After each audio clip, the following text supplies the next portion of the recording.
22년도 1월 예규 판례입니다. 장기 임대주택과 거주주택을 보유한 상태에서 상속주택을 상속받았고 이후에 신규주택을 취득한 경우에 소득세법 시행령 155조 1항, 2항, 20항의 특례를 3개를 중첩해서 적용받을 수 없다는 내용입니다. 소득세법상 비과세 특례 규정은 2개까지만 가능하고 3개 이상의 중첩은 불가능하다고 해석하고 있습니다. 참고로 조특법상 특례 규정과 소득세법상 특례 규정 2개를 혼합해서 3개의 중첩은 가능하다고 보고 있습니다. 그 이유는 조특법상 특례주택은 1세대 1주택 비과세 판단 시에 소유주택으로 보지 않기 때문입니다. 자, 두 번째, 지역주택조합의 조합원 지위가 소득세법 시행령 155조 1항 이후에 신규 주택을 취득할 수 있는 권리인지 여부입니다. 지역주택조합의 조합원 지위는 지역주택조합에 가입하고 계약금을 납부한 날이 아니라 사업계획 승인일에 신규 주택을 취득할 수 있는 권리를 취득한 것으로 보아서 일시적 2주택 특례 규정을 적용하도록 하고 있습니다. 따라서 사업계획 승인일이 조정대상 지역 공고일 이전이라면 종전주택의 양도기한은 3년이 되고 사업계획 승인일이 조정대상 지역 공고일 이후라면 사업계획 승인일이 언제인지에 따라서 종전주택의 양도기한은 3년, 2년으로 판단합니다. 자, 참고로 21년도 1월 1일 이후에 사업계획 승인된 지역주택조합의 지위는 분양권으로서 소득세법 시행령 155조 1항이 아니라 소득세법 시행령 156조의 3, 즉 주택과 분양권을 소유한 경우 1세대 1주택 특례를 적용합니다. 자, 다음은 신판례인데 보유기간이 15년 이상이고 비거주자에서 거주자로 전환된 상태에서 양도를 하였습니다. 다만 거주자로서의 보유기간이 2년 미만이라서 비과세가 배제됩니다. 이때 장기보유 특별공제는 양도 당시의 거주자이고 1주택자이기 때문에 비과세 여부와 상관없이 표 2를 적용합니다. 이때 20년 1월 1일 전 양도이기 때문에 표 2를 적용하기 위한 요건인 2년 거주 요건은 필요가 없습니다. 핵심은 비거주자로서의 보유기간을 제외한다는 규정이 없기 때문에 전체 보유기간에 대해서 장기보유 특별공제를 적용한다는 것이 이 신판례의 요지입니다. 다음은 분양권에 대한 취득 시기입니다. 분양권은 입주자 모집 공고에 따른 청약이 당첨된 경우 분양 계약일이 아니라 청약 당첨일이 취득 시기가 됩니다. 또 선착순회 방법으로 취득하는 분양권의 경우에 취득 시기는 선착순회 방법으로 동호수를 지정하고 당일날 사업주체와 공급계약을 체결한 경우 당해 일자를 취득 시기로 합니다. 다음은 장기임대주택이 자진말소, 자동말소되고 난 후에 거주주택 특례 요건을 계속 준수하지 않더라도 5년 이내에 거주주택을 양도하는 경우에 임대주택 사업자의 거주주택 비과세 특례를 적용한다는 내용입니다. 즉, 자진말소 또는 자동말소된 후에 장기 임대주택에 본인이 전입 거주하여 장기 임대주택을 임대하고 있지 않은 상태에서 거주주택을 양도하는 경우, 또 거주주택 양도일까지 장기 임대주택의 임대료 증액 상한 5%를 준수하지 않는 경우, 또 거주주택 양도일까지 장기 임대주택의 세무서 사업자 등록을 유지하지 않는 경우에도 비과세 특례 규정이 적용됩니다. 다음은 부담부 증여 시의 양도가액을 상증법 61조 5항, 즉 임대료 등 환산가액으로 계산한 경우 취득가액 계산 문제입니다. 2020년 2월 11일에 소득세법 시행령을 개정해서 임대료 등 환산가액으로 평가한 가액은 소득세법 99조의 기준시가가 아니지만 기준시가에 포함시켰습니다. 따라서 양도가액이 기준시가이기 때문에 취득가액도 기준시가로 계산해야 됩니다. 참고로 월세가 없고 보증금만 있는 경우로서 임대료 등 환산가액에 따른 평가액과 저당권 등에 따른 평가액이 임대보증금으로 동일한 경우 어떤 방법으로 평가했는지에 따라서 취득가액의 종류가 달라집니다. 예규에서는 상증법 61조 5항에 따른 평가로 보도록 하고 있고, 따라서 임대료 등 환산가액으로 평가한 것으로 보기 때문에 취득가액도 실제 거래가액이나 환산가액이 될 수가 없고 기준시가로 계산하도록 해석하고 있습니다.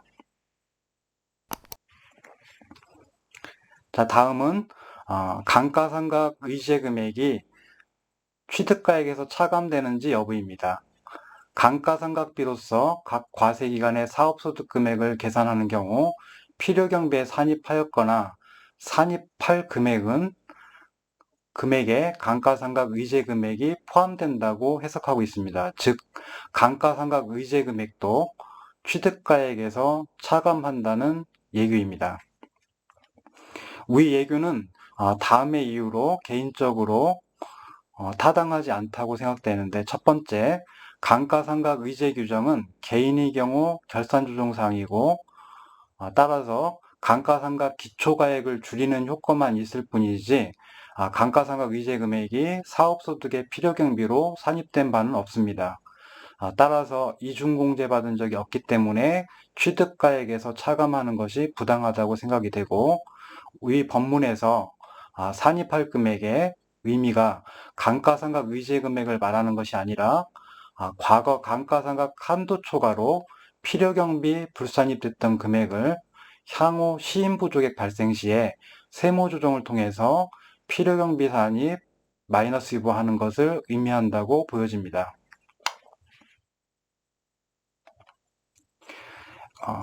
위 예규가 있는 이상 어쨌든지 간에 양도소득세 신고 시에는 보수적으로 처리하는 것이 바람직해 보입니다.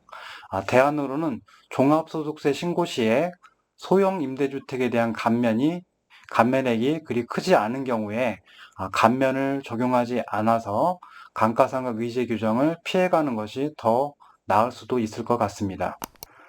다음은 오피스텔 분양권의 주택수 포함 여부입니다. 오피스텔을 공급받는 자로 선정된 지위는 소득세법 88조 15호에 따른 분양권에 해당되지 않습니다. 따라서 오피스텔 분양권은 1세대 1주택 비과세 판단 시라든지 다주택 중과 판단 시 주택세에 포함되지 않고, 또 소득세법 시행령 156조의 3, 1주택 플러스 분양권에 대한 비과세 특례의 대상도 아님에 주의하셔야 됩니다. 다음은 지역주택조합의 조합원 지위가 분양권에 해당되는지 여부인데, 해당 예규에서는 분양권에 해당된다고 보고 있습니다. 따라서 21년 1월 1일 이후 사업계획 승인된 지역주택조합의 지위는 분양권으로서 소득세법 시행령 155조 1항이 아니라 소득세법 시행령 156조의 3, 1주택 플러스 1 분양권 비과세 특례를 적용해야 됩니다. 20년 12월 31일 이전에 사업계획 승인된 지역주택조합원의 지위는 신규 주택을 취득할 수 있는 권리로 종전주택을 소득세법 시행령 155조 1항에 따라서 신규 주택 취득일, 즉 사용검사 필증 교부일로부터 일시적 2주택 허용기간 이내에 양도해야 비과세가 됩니다. 다음은 상속주택을 멸실하고 신축한 주택도 상속주택의 연장으로 보도록 하고 있는데, 상속주택을 멸실하고 상속인 명의로 신축한 경우만 하나입니다. 따라서 상속주택을 멸실하고 상속인 배우자 명의로 신축한 경우에는 신축주택이 상속주택의 연장으로 보지 않습니다. 다음은 예규 변경 사항인데 선순위 대항력 있는 임차인이 당의 임차주택을 직접 경납받아서 양도하는 경우로서 임차인이 회수하지 못한 임차보증금은 취득가액에 포함하도록 예규가 변경되었습니다. 기존에도 심판례에서는 변경된 예규처럼 취득가액으로 인정하고 있었습니다. 취득가액에 포함하지 않는다는 종전 유권 해석은 삭제되었습니다.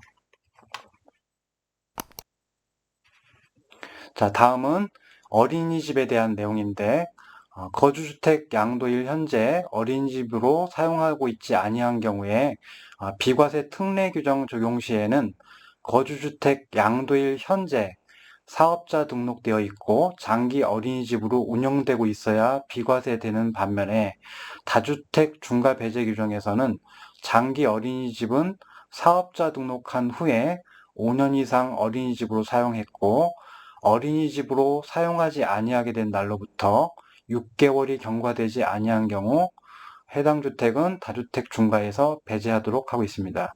즉 어린이집에 있어서 비과세 특례 규정에서는 반드시 양도일 현재 사업자 등록하고 어린이집으로 운영하고 있어야 되지만 다주택 중과 배제 규정에서는 양도일 현재 어린이집으로 사용하고 있지 않다 하더라도 6개월 사용하지 아니하게 된 날이 6개월이 경과되지 않으면 중과 배제된다는 점에서 차이가 있습니다.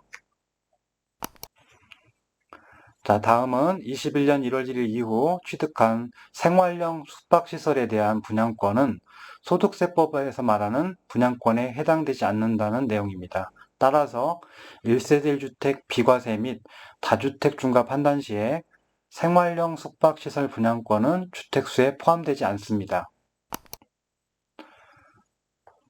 다음은 조특법 97조 3에 대한 내용입니다. 조특법 97조 3은 장기 일반 민간 임대주택 등에 대해서 장기보유 특별공제를 10년 이상 계속 임대 시에는 70%, 8년 이상 임대 시에는 50%를 적용하는 규정입니다. 이때 의무 임대 기간 동안 계속해서 임대한 후에 양도일 현재는 임대주택으로 등록하여 임대하고 있지 않다 하더라도 해당 특례 규정을 적용받을 수 있다고 해석하고 있습니다. 자, 다음은 소형주택에 대한 규정입니다.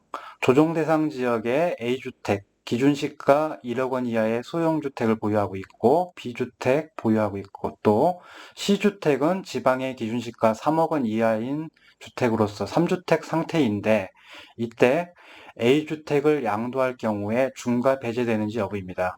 A주택은 기준시가 1억 원 이하의 소형주택인데 1세대 2주택 중과에서만 소형주택을 제외하고 있습니다.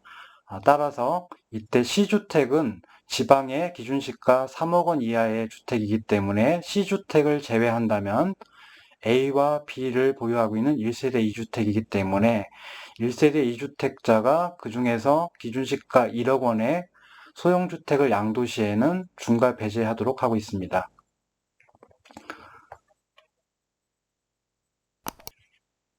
자, 다음은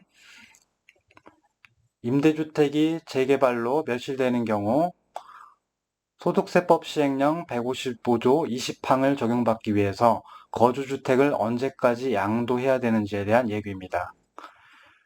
말소 유형에는 세 가지가 있는데 자동말소, 자진말소, 재개발, 재건축 등으로 인한 직권말소 세 가지가 있습니다.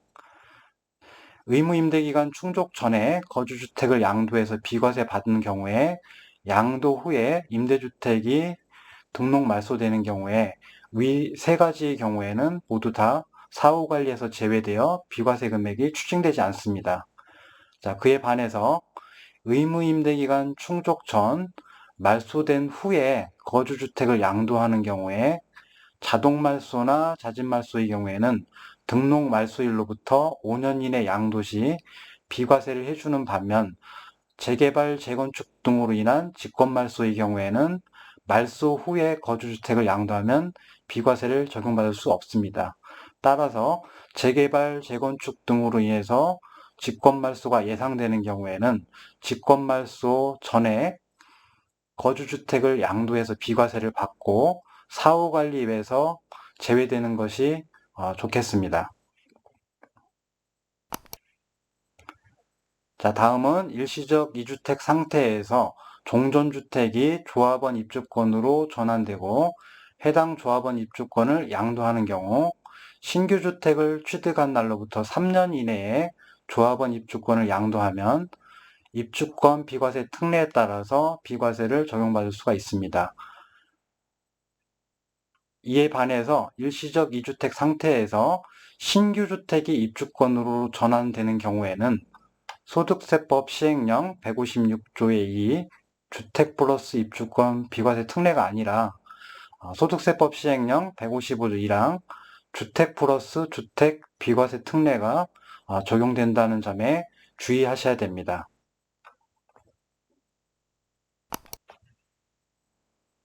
다음은 장기 임대주택이 자동 말소된 후 임대 요건 등을 계속 준수해야 중과 배제되는지 여부입니다.